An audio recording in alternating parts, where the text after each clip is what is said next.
Mesdames, Messieurs, bonsoir et bienvenue à ce nouveau numéro de votre émission Autour du plan. Autour du plan de ce soir, deux sujets d'actualité seront au menu. Nous allons parler d'abord de cette proposition de la modification de l'amendement de la loi électorale avec son auteur bien évidemment. Et puis en deuxième lieu, nous allons parler de ce processus de désignation du président ou des membres de la Commission électorale nationale indépendante jusque-là. Au-delà, en dépit de ce moratoire de 48 heures, un consensus n'a pas été dégagé entre les confessions religieuses. Nous allons nous poser la question, qu'est-ce qui bloque ces 8 confessions religieuses? Mais avant tout, nous allons parler de cette proposition de loi modifiant la loi électorale de 2017. Nous sommes ici sur ce plateau avec son initiateur. Il s'agit bien de M. Faustin Kombe Makoko, à qui nous disons bonsoir. Bonsoir, M. Joël. Et bienvenue dans nos installations. Merci bien. Je le disais tantôt, vous êtes initiateur d'une proposition de l'amendement de la loi numéro 17/013 du 24 décembre 2017, modifiant et complétant la loi de 2006 portant organisation des élections présidentielles, législatives et provinciales, urbaines, municipales et locales, telles que modifiées à ce jour. Donc, en bref, votre proposition veut modifier la loi électorale. Dites-nous en quelques lignes, brossez-nous en quelques lignes l'économie de votre proposition de loi. Merci pour cette question, M. Joël. Ma proposition d'amendement de la loi, plus précisément en son article 76 bis, fait suite à l'évaluation qui a été faite sur le dernier processus électoral. Nous savons tous que jusque-là, notre pays a organisé, du moins dans notre histoire récente, 3 processus électoraux. Et ces processus électoraux ont donné lieu à des contestations, à des contentieux électoraux que nous connaissons tous, de tristes mémoires, malheureusement. Et on a beaucoup perdu en qualité, tout comme en crédibilité. Il fallait faire des analyses pour pouvoir redresser la barre, c'est-à-dire rendre ces processus beaucoup plus crédibles. Et puisque nous ne pouvons pas aborder tous les aspects à la fois, notre attention a été focalisée sur l'article précité qui stipule que le juge électoral, bien sûr, a le pouvoir de procéder au recomptage de voix lorsque le désaccord persiste entre les protagonistes. Mais seulement cette disposition ne nous semble pas contraignante. On donne au juge ce pouvoir, il peut ou ne pas en faire usage. Et c'est comme ça que nous avions souhaité que cette disposition soit plus contraignante. Je rappelle rapidement, vous allez continuer l'article 76 de l'ancienne loi, la loi électorale de 2017. Je vais le lire à l'intention de tous nos téléspectateurs. Article 76.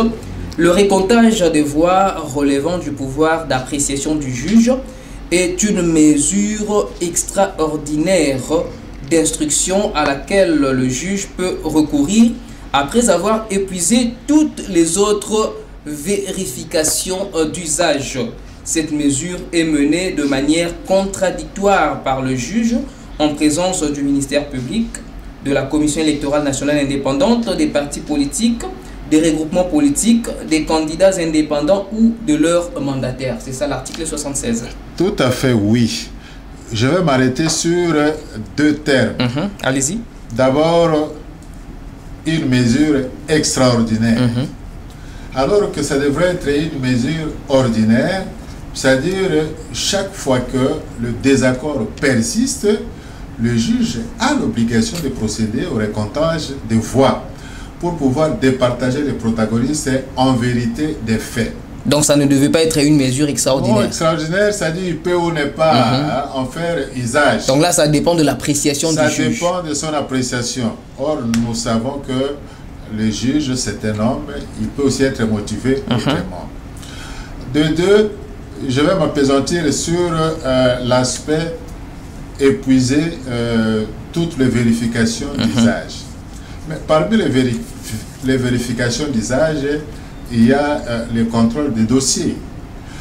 Vous savez comme moi que par le passé, lorsque le plaignant n'apporte pas ou n'apportait pas de preuves suffisantes pour étayer ses allégations, eh bien son dossier était réputé non recevable et même non fondé. Il était tout simplement rejeté. Or, nous savons tous que aucun parti politique, aucun regroupement politique, aucun candidat ne peut matériellement obtenir toutes les preuves des résultats les soirs de l'élection. Parce que c'est d'abord une journée sous tension, hein, tout le monde est agité, et c'est une journée fériée, on ne travaille pas, hein, les rideaux dans des boutiques ou des cybercafés sont fermés, tout à fait. On ne peut pas trouver une imprimante quelque part pour tirer des copies. Donc c'est difficile de réunir tous ces éléments de preuve pour pouvoir faire valoir ces allégations. Alors que la CENI dispose de tous ces documents-là. C'est pourquoi je considère que la CENI, contrairement à ce que les droits communs ont toujours demandé, c'est-à-dire que le plaignant puisse présenter des preuves, que la CENI qui en dispose puisse faire ce travail-là, d'où cette thèse, cette proposition d'inversion de la charge de la presse. Justement, Faustin Combé, vous êtes, je rappelle que vous êtes expert électoral. Dites-nous sur quoi porte votre amendement. Vous avez parlé de l'article 76, mais qu'est-ce que vous voulez ajouter ou modifier dans cet article 76? Je voudrais que la charge de la preuve soit renversée. Au lieu que le plaignant puisse apporter des preuves, si l'on a, tant mieux. Mais si l'on n'a pas, que la CENI puisse le faire, parce que la CENI dispose de tous ces documents. Donc, on ne peut pas comprendre que devant les juges, dans un tribunal, les preuves ne sont pas là, mais tout le monde sait que ces preuves se trouvent à la CENI, et on ne sait pas demander à la CENI de les présenter pour départager les protagonistes. Alors que l'objectif, c'est de rechercher la vérité des urnes. L'objectif est de rechercher la vérité des urnes. Vous voulez en quelque sorte que les preuves ne soient pas amenées par le plaignant. Comme on le dit en droit, la charge de la preuve incombe au plaignant. Mais vous voulez plutôt que la charge de la preuve puisse incomber à la Commission électorale nationale indépendante. C'est ça l'inversion de la charge de preuve. J'ai dit que dans les cas où le plaignant ne dispose pas de preuves suffisantes pour pouvoir faire valoir ses droits, la CENI a la responsabilité d'apporter ces preuves devant le tribunal. C'est ça l'inversion de la charge de la preuve. Donc, le plaignant n'est pas tenu s'il n'a pas toutes les preuves, parce que ces documents se trouvent à la CENI. Donc on ne peut pas juger son dossier irrécévable ou non fondé. Il faudrait que le juge absolument faire recours à la CENI. Il faudrait que le juge puisse recevoir tous les dossiers. Et en cas de preuves insuffisantes, qu'on demande à la CENI d'apporter les documents qu'elle loge dans ces installations pour pouvoir départager les protagonistes. C'est un tout petit peu... Oui, allez-y.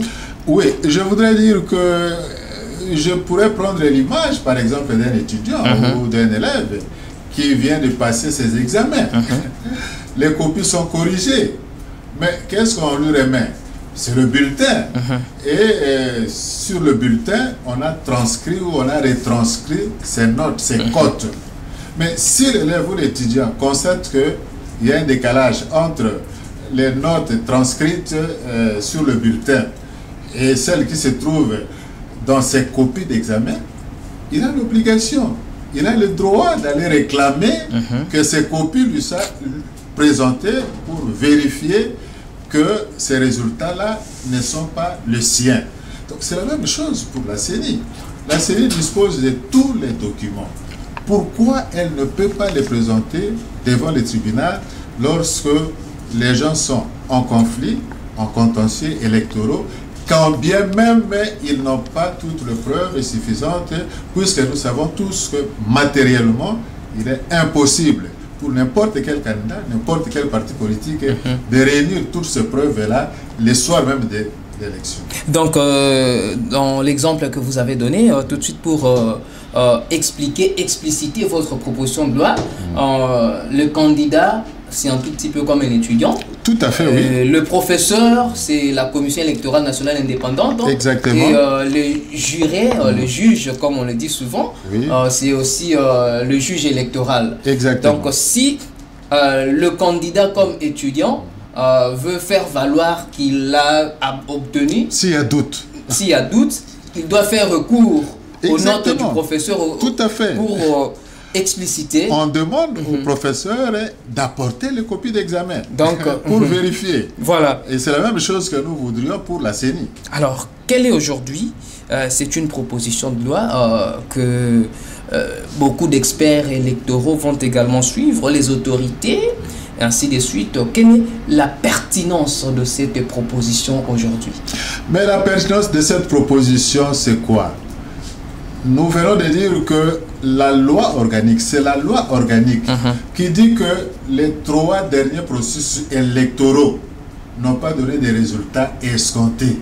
Ça signifie qu'il faut travailler dans le sens de crédibiliser notre processus électoral. C'est la raison pour laquelle nous faisons cette proposition dans le but de crédibiliser le processus électoral, de le rendre transparent. D'ailleurs, c'est ce que stipule même l'article 211 de notre Constitution. La mission de la CENI, c'est d'organiser des élections crédibles et transparentes. Donc, avec la modification de cet article 76, vous estimez que nous aurons les élections transparentes.